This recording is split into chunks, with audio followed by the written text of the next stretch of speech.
Fala pessoal, meu nome é Luiz Eduardo e a gente está aqui na Prosa do Mestre Gui. Hoje estou com dois convidados especialíssimos para a gente falar de um tema que a gente gosta pouco, né? Que é impermeabilização. Antes de eu pedir, né, para vocês se apresentarem, Matheus e Fernando, professor Fernando, eu queria fazer uma pergunta para vocês. Essa aí é fora do briefing, viu, gente? Pegadinha? Pegadinha. Vocês imaginam por que o nome do podcast é Prosa do Mestre Gui? Eu imagino. Pode falar. Por causa do nome do seu pai. Do nome do meu pai. O nome é um dos motivos. Imagina por que a prosa? Porque ele gostava de conversar bastante. Aí, ó, tá vendo? Vocês estão bons, hein? E olha que não foi combinado. Eu não conhecia ele pessoalmente. Não conheceu, né? E olha que podia ter conhecido. Podia ter conhecido. O podcast A Prosa do Mestre Gui é uma homenagem pro papai, realmente, né? Que faleceu em 2019, mas que era um cara que gostava de escutar o outro. Gostava de escutar a história do outro. Não só ele era um cara muito comunicador, mas ele gostava de saber. Então, ele encantava as pessoas justamente por isso, porque ele se importava com o outro. Então, nós estamos justamente fazendo uma homenagem para ele, escutando os profissionais, né, as pessoas que fazem do nosso mercado, né, não só de Minas Gerais, mas do Brasil todo, ele um pouco melhor, né? A gente estuda, a gente faz um pouco de tudo para entregar o melhor para os nossos clientes aí, construtores, né, empreendedores. Então, primeiro, Matheus, obrigado por você estar aqui, ter cedido o seu tempo. Eu queria muito que você se apresentasse. Obrigado, Luiz. Boa tarde, Fernando, Luiz. É um prazer estar aqui, né, falando um pouco sobre impermeabilização, né, sobre projeto, sobre execução. Eu sou Matheus, né, sou diretor técnico da M-Matos Engenharia e Impermeabilização, a empresa de Belo Horizonte. Estamos no mercado já há 13 anos, né, atuando aí de forma nessa luta que a gente sempre conversa, que é buscando a valorização, né? Então, esse espaço aqui hoje é para ser louvável, que é o que a gente buscou isso durante muitos anos, que é o reconhecimento da nossa área e a gente poder dividir um pouquinho também com as pessoas isso. Então, eu sou responsável pela parte comercial e técnica da empresa. A nossa empresa atua em Belo Horizonte, no Espírito Santo, no Rio de Janeiro, onde a gente teve filial do Rio durante 5 anos. Legal. Já estamos calejando nesse mercado. Então, assim, basicamente, comecei no mercado através do meu pai, que já estava na engenharia já há 45 anos, trabalhou nas grandes consultoras do Brasil. Então, comecei na área de representação comercial. Quem é o seu pai? Meu pai é o Maurício Matos. Ele foi responsável pela parte de suprimentos e contatos da consultora Líder. Meu pai conheceu seu pai. Conheceu. Meu pai conheceu seu pai. Então, assim, meu pai teve uma importância muito grande nessa minha entrada na área de engenharia, né? Então, começamos na parte de representação comercial. E em 2008, a gente teve a primeira experiência com impermeabilização com uma empresa que era de São Paulo. E eu fui responsável por fazer a gestão de algumas execuções deles aqui em Belo Horizonte. E a partir daí a gente foi conhecendo, foi tendo essa experiência de mercado. Então a gente aprofundou, resolvi estudar muito sobre impermeabilização para me tornar um profissional melhor, um líder da minha equipe também melhor, né? Então, a partir daí, a gente começou a atender algumas das grandes consultoras de Belo Horizonte. Depois, fomos para o Rio de Janeiro, que eu falo que é a nossa mudança de chave, né? Porque Belo Horizonte a gente tem muito pouco de tecnologias empregadas na impermeabilização. Então, é muito trivial as execuções. Então, no Rio, acabou que a gente teve que aprender realmente a lutar contra a água, que a gente fala, né? Não só proteger, porque lá a água vem de baixo, você tem lençol freático, você tem muitos subsolos. É uma cidade que a gente participou de alguns retrofits grandes, né? A gente fez alguns retrofits maiores, então a gente acabou aprendendo sobre novas tecnologias. Foi onde a gente conheceu a membrana de poliuretano. Legal. E aí nesses aspectos a gente foi melhorando a empresa como empresa de impermeabilização. Foi ali que a gente destoou um pouco, né? Então, assim, é um investimento que a gente fez depois dessas experiências de conhecer essas tecnologias, de apresentar a nossa equipe, de estudar sobre elas, né? E em Vitória, Espírito Santo, a gente fez um trabalho com uma grande construtora do Brasil também. A gente fez a substituição de mais de 300 unidades de cobertura para a parte de poliuretano, que era um problema que eles tinham de manutenção. Então, lá eles gostam de poliuretano, né? Lá eles gostam muito. Lá você também está lá, então vocês têm... incrível. É incrível. Então, assim, eles investem bastante por causa de manutenção. Era uma cultura dela, por ela ser uma construtora mineira, então ela acabou abrindo esse espaço. Em São Paulo, a gente trabalhou na obra do Rodoanel, a gente fez as subestações do trecho sul do Rodoanel. Legal, não sabia. Fizemos lá com a parte, fizemos muita coisa de epóxi, fizemos muita parte de contenção, os reservatórios de captação de água que precisava. E a parte de infraestrutura, que é onde a nossa empresa também desenvolveu, junto com a Copasa, fizemos algumas ETs, algumas ETAs aqui em Minas Gerais mesmo. E nessa parte de evolução contínua da empresa. Então, se a gente busca parceiros igual você, que está sempre do nosso lado, pessoal de fábrica estudando sistemas, estudando novas tecnologias, para empregando isso. Então, isso é mais ou menos um briefingzinho, uma breve história do que é a M Matos, do que é o Matheus, né? Ainda novo, né? Aprendendo bastante, mas a gente espera que tenha sucesso aqui, que a gente consiga explicar um pouco melhor também durante o bate-papo nosso. Tranquilo. Fazer essa apresentação melhor para todo mundo. Sabia que você também trabalhava na área industrial, bom saber isso. Fizemos algumas. Fizemos uma obra ambiental também. Em Araxá? Em Araxá. Fizemos a multinutrientes também, que é uma célula de rejeito também. E junto o campo industrial, que a gente acabou fazendo esse tratamento todo.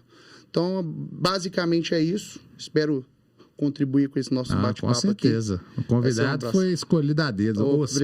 Obrigado. Professor Fernando, agora é a sua vez. Conta pra gente, conta pro nosso público, quem é você? Bom, eu sou engenheiro civil, formado também em Direito, embora não exerça o direito, né, a advocacia.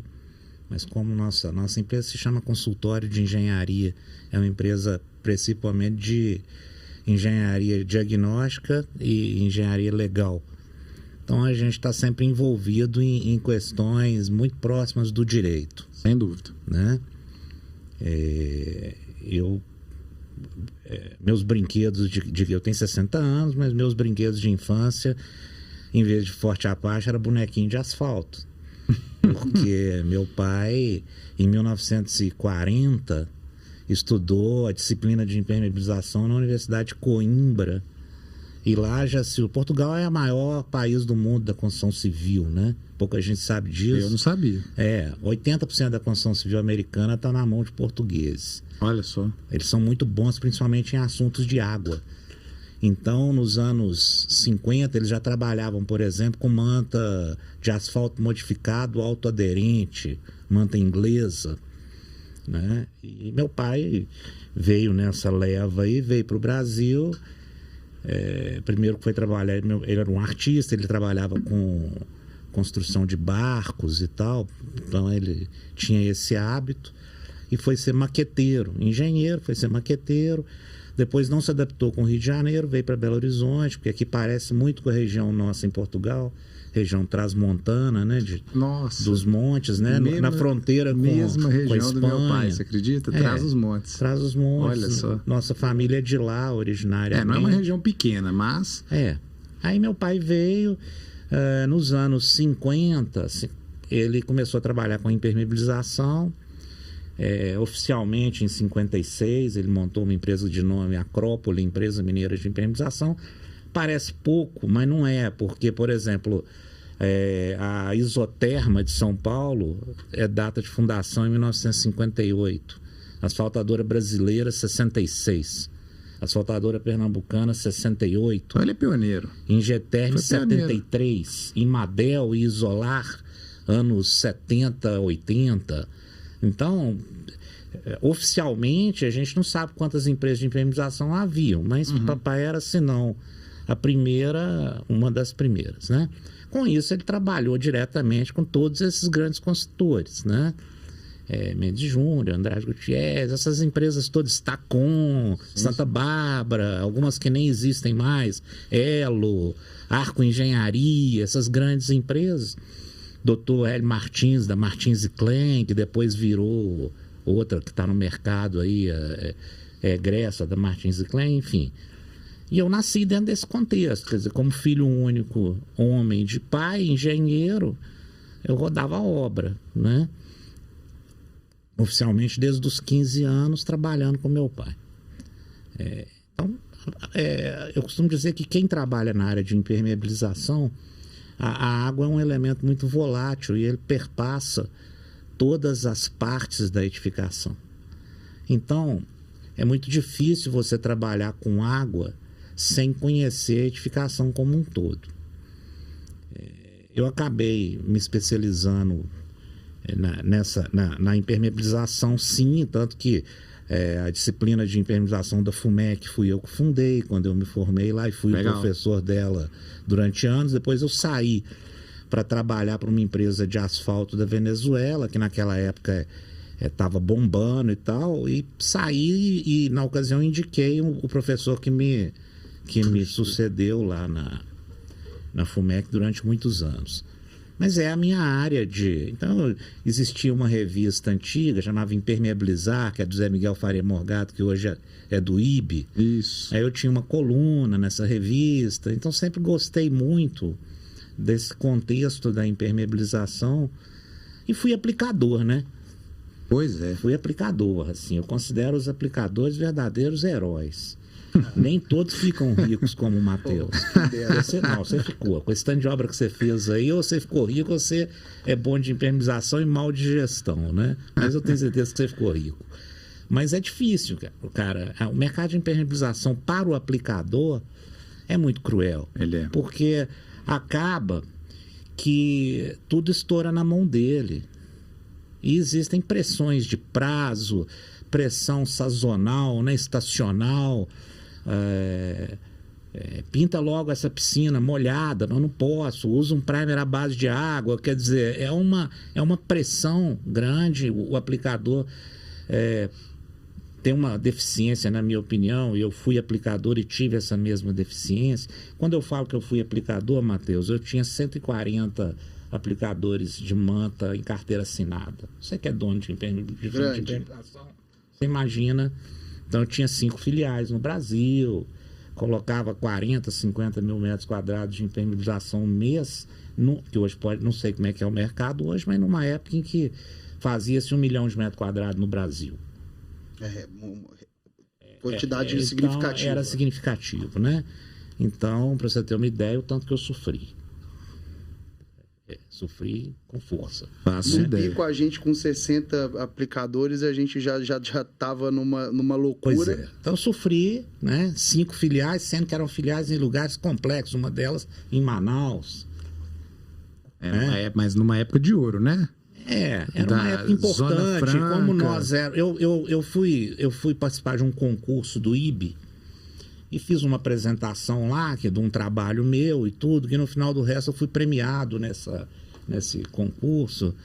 E me procurou lá um senhor, e eu, pois não, e tal, parará, era o dono da Encol. Que a Encol era a maior construtora do mundo. No livro Guinness de Records, ela tinha 980 prédios em andamento consecutivo. O menor com 12 andares. E naquela ocasião, ele me procurou, estava em São Paulo, assistiu a minha palestra, me procurou e aí a gente armou uma parceria de eu seguir a Encol.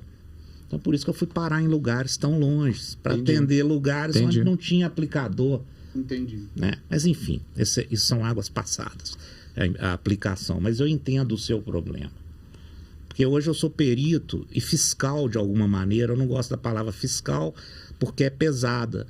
Mas eu acabo tendo que fiscalizar, né? E eu sou um fiscal complexo, né? Porque eu já passei por diversas etapas da impermeabilização. Meu pai fabricou produto. Meu pai tinha fabricava manta asfáltica, chamava-se PV Plast, quando todo mundo só trabalhava com membrana de emulsão com fibra de vidro. Então, só que ele fabricava só para a produção da própria empresa dele.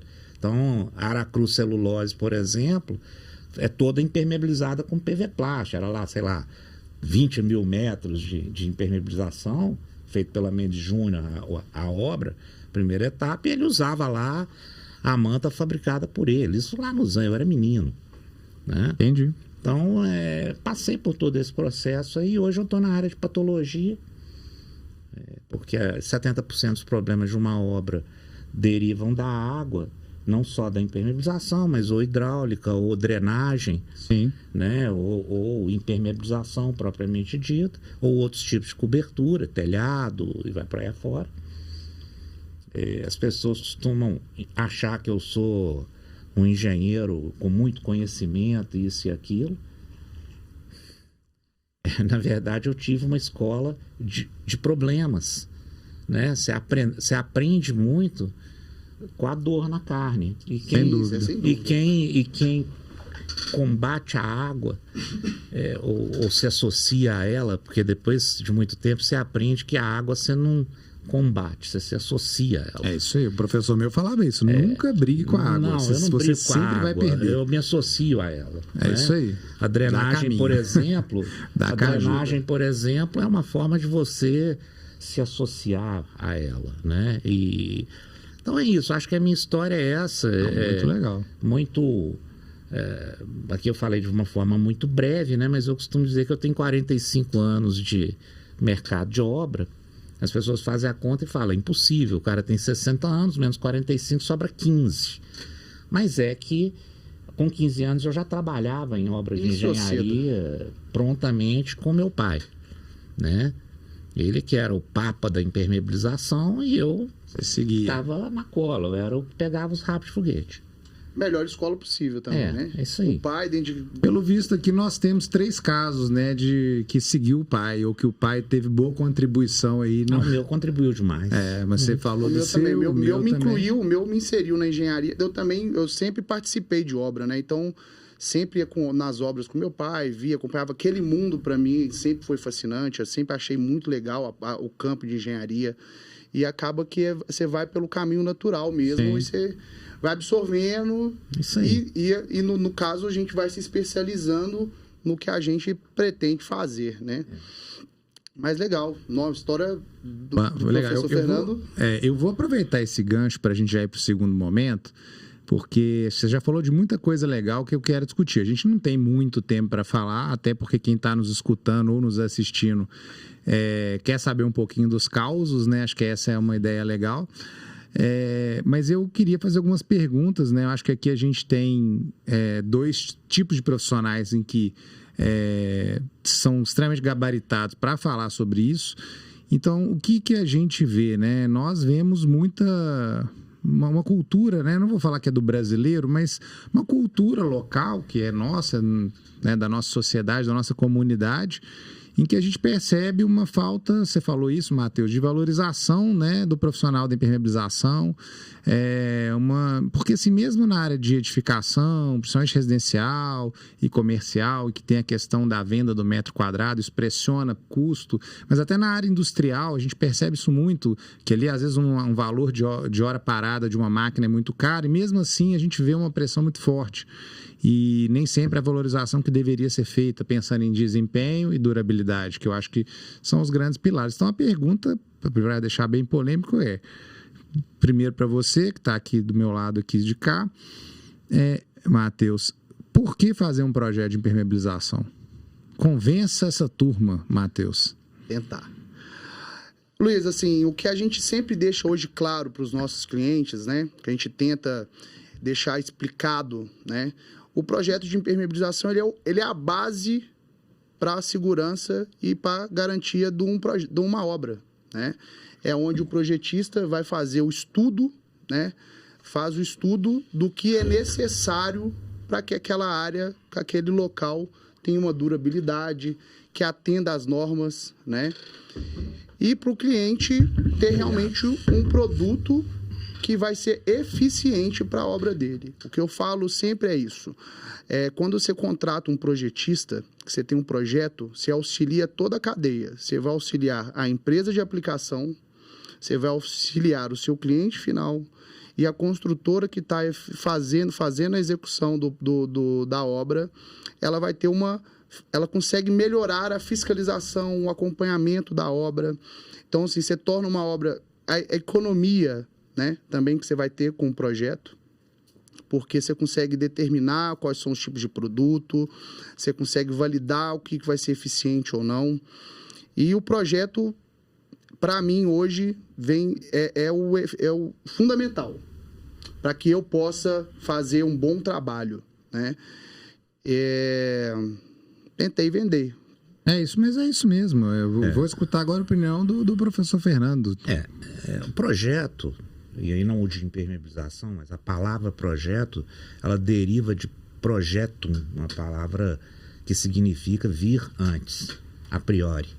Então, na verdade, todo o projeto deveria vir antes, né? Alguns vêm antes. O projeto estrutural, ele vem antes, né? O projeto de impermeabilização, é difícil ele vir antes, porque ele depende de diversas outras disciplinas que no momento da concepção da obra como um todo, não se tem o projeto de guarda-corpo, não se tem o projeto de borda infinita, não se tem um tanto de coisa. Até às vezes o hidráulico não está finalizado. Não está finalizado, etc. Então, o que a gente percebeu? O que a gente percebeu hoje nos nossos projetos? É até um contraponto com a semântica da palavra projeto. Mas o nosso projeto hoje, de impermeabilização, ele tem um condão de as-built, porque ele acaba tendo que acompanhar o processo executivo de toda a obra e vai mudando.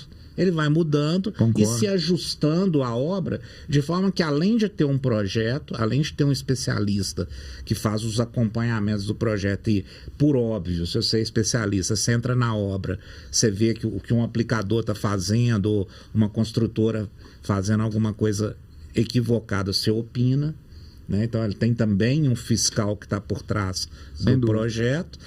E o projeto ganha um condão importante de as-built. Porque a impermeabilização, amanhã você vai dar uma manutenção, vou mudar isso aqui, vou pegar um exemplo tosco, vou tirar essa torneira daqui e colocar ali. Bom, você vai deixar um furo aberto no arremate dessa torneira e abrir um outro na nova posição da torneira. Que material que foi usado aqui? Subiu, não subiu? Que arremate eu vou fazer? Que marca de material eu vou usar? Eu já vi o sujeito remendando a marca X com a marca Y. Já vi obra que já tinha 3 fabricantes. Pois é, mas para tudo. Foi preciso eu pegar uma declaração do fabricante X e do fabricante Y com relação a isso, e os dois falaram: cortamos a nossa garantia se misturar material. Sim. Isso tem razão de ser, tem várias questões. Não é que o produto A é melhor do que o B, mas sistema, né? São sistemas. Eles querem garantir o sistema. Garantir o sistema, e muitas vezes, por exemplo, uma variante de massa asfáltica, que A é boa e B é boa, mas A não dialoga com B, por exemplo, no ponto de amolecimento. Você pode ter uma massa asfáltica com ponto baixo, a outra com ponto alto. Se você aquecer demais para atingir essa aqui, você mata o asfalto da de cá. Se você aquecer pouco para respeitar o asfalto de cá, não gruda, porque você não consegue amolecer a de cá. Então, são questões que não se misturam, né? Então, eu acho que essa coisa do projeto, ele traz esse condão aí da fiscalização meio que embutida. E traz o detalhe, porque não é objetivo nosso ensinar o aplicador a impermeabilizar. Não. Agora, é importante, porque é o pulinho do gato, né? Aí é que é o conhecimento, é a vivência. Eu hoje, como patologista, eu aprendi muito a ler a obra, né? Porque a obra, ela conversa com você através de sinais visuais, né? Uma trinca. Uma trinca paralela ou inclinada, é um sinal visual. Através de um barulho, um golpe de ariete, tem uma característica específica, através do olfato, um cheiro de mofo, tem mofo, não tem mofo. Verdade. Né? Então você aprende a fazer a leitura da obra enquanto patologista, e a gente percebe sempre que a falta, os problemas estão sempre no detalhe.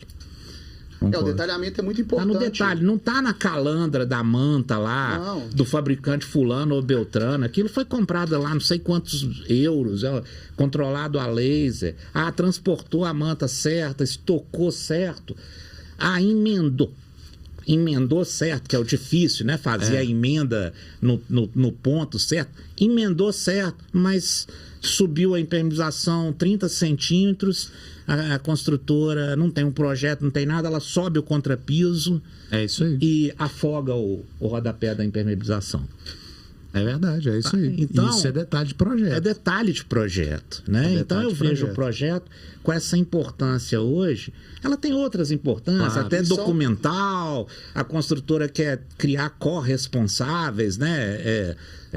Porque você passa a ser um corresponsável da estanqueidade, do processo. Claro. E acho extremamente importante para os arquitetos. Eu tenho minha filha caçula é arquiteta, responsável por uma construtora na área de arquitetura, uma consultora grande, e ela foi minha estagiária.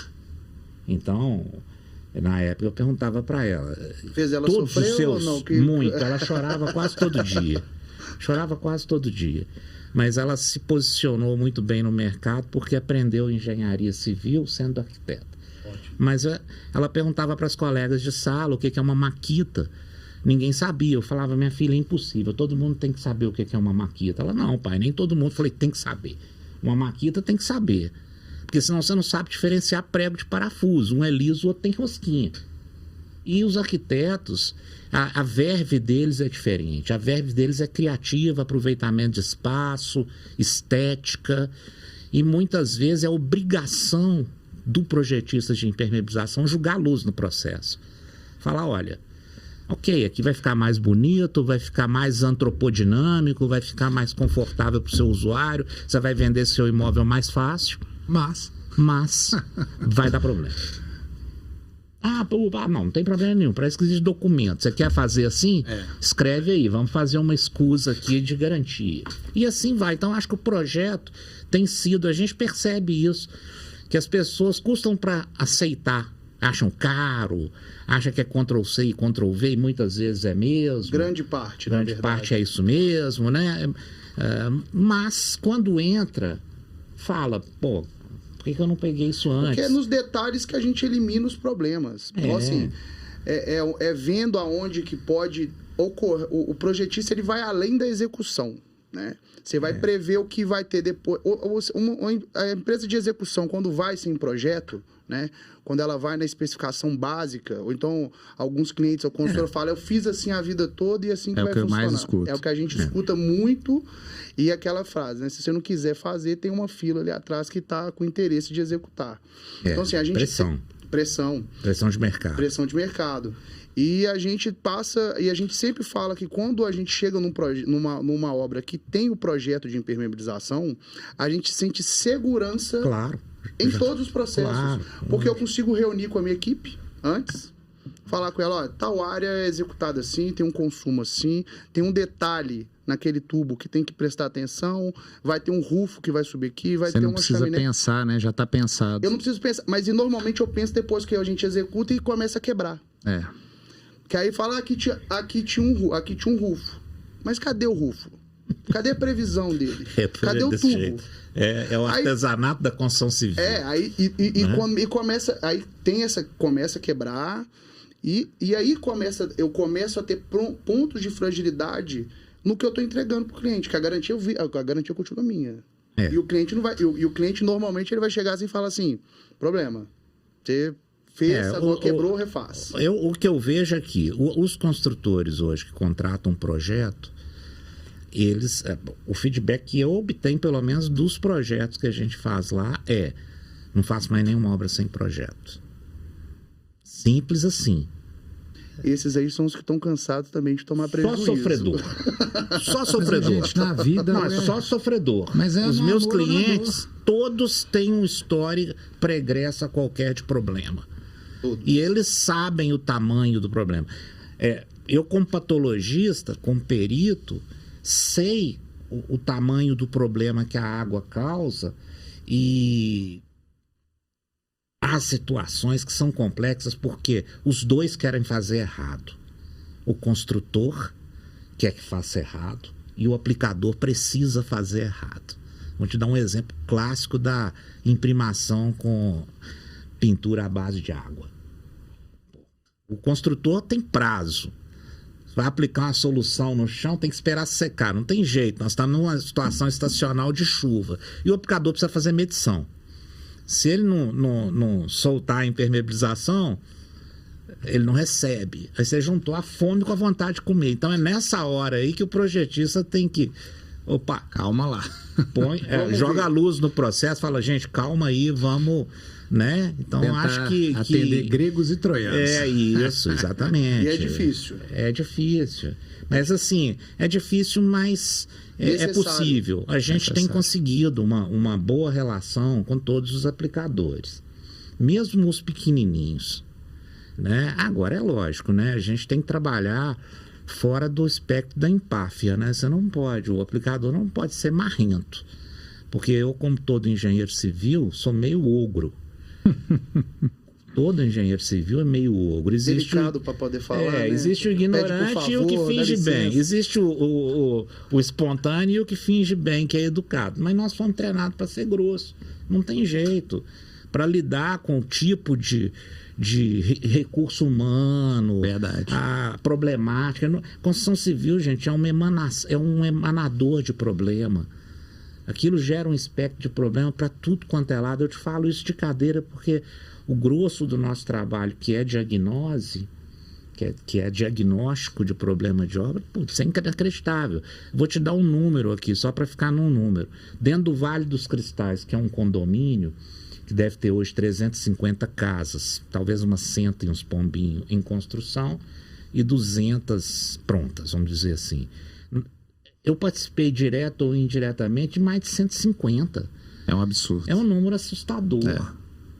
É um número assustador. Onde que é isso? Vale dos Cristais, mas não é só o Vale dos Cristais. Agora a gente está, por exemplo... Tá assim com esse problema. Agora eu estou assim no Alphaville.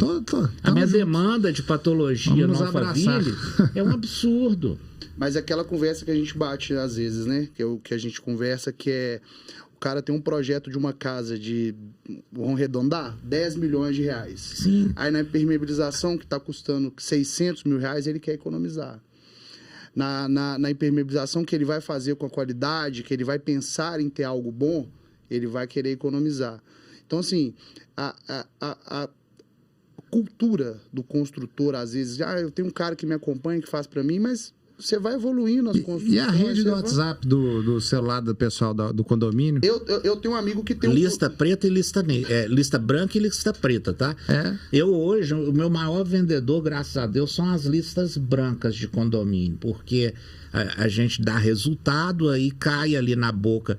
E aí existe um exagero imenso acerca da minha capacitação.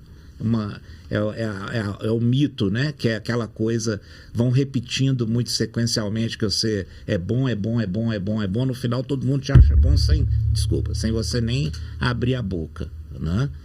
Mas é isso, é porque existe essa coisa perdida aí, a valorização da impermeabilização. Se a pessoa não sofreu, ela não quer pagar numa obra, como você falou, de 10 milhões, ela não quer pagar 600 mil. Agora, se ela já sofreu, com respeito... Ela paga. Paga, com respeito ao mercado, ela não vai ser explorada. Casos que não, tem casos que o cara... Mas assim, gente, eu citei um condomínio do Alphaville pela questão da pandemia, muita gente acabou, lá tá tendo novos loteamentos, novos condomínios, a gente tava que facilitou, né?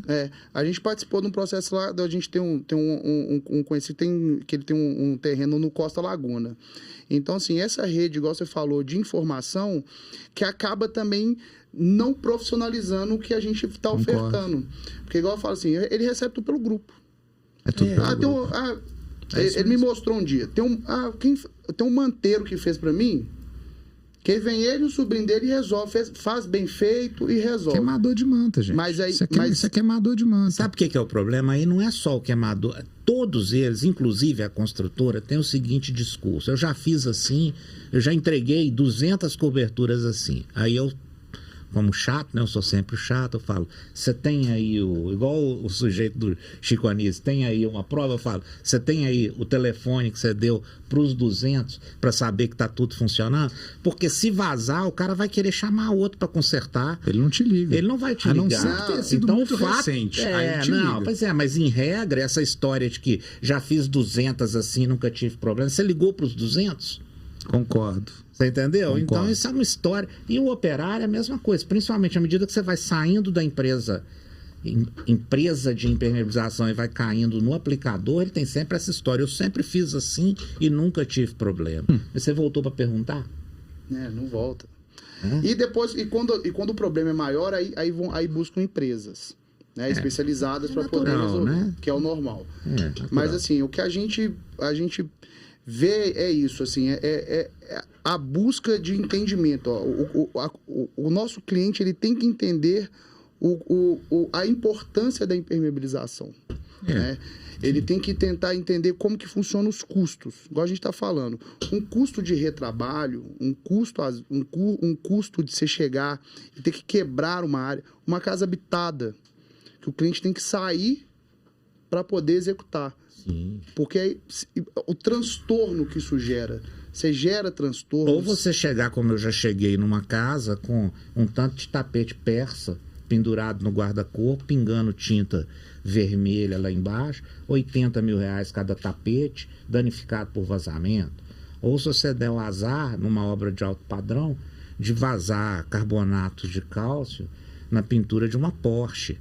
É 100, 150 mil para você repintar a Porsche. E aí o pessoal começa a pôr canaleta, né? E aí você pagou um valorzinho na impermeabilização que você estrangulou o aplicador no preço por causa de mercado e quer que ele pague o tapete persa. Porque afinal de contas, e aí é o que eu falo com o aplicador, mas você também precisa saber o tamanho da sua responsabilidade, porque do ponto de vista macro, de quem está vendo por fora, não basta arrumar a impermeabilização. Tem que arrumar o travertino que vai ser necessário quebrar para consertar a impermeabilização. Sim. Tem que arrumar o dano provocado pelo vazamento da impermeabilização. E aí você dobra o joelho da maioria das empresas aplicadoras que são pequenas. Se você tiver que uma aplicadora te pagar aí 700 metros quadrados de mármore travertino que vai ter que quebrar, quebrou, ela dobra o joelho. Ela acha uma estratégia qualquer para negar e se no final ela não conseguir negar, ela vai para o devo, não nego, mas não posso pagar. É isso aí.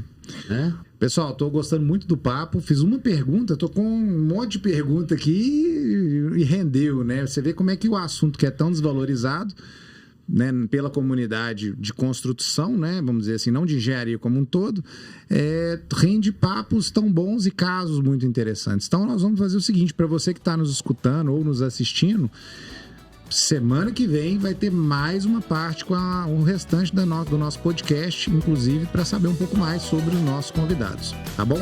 Então até semana que vem e até mais.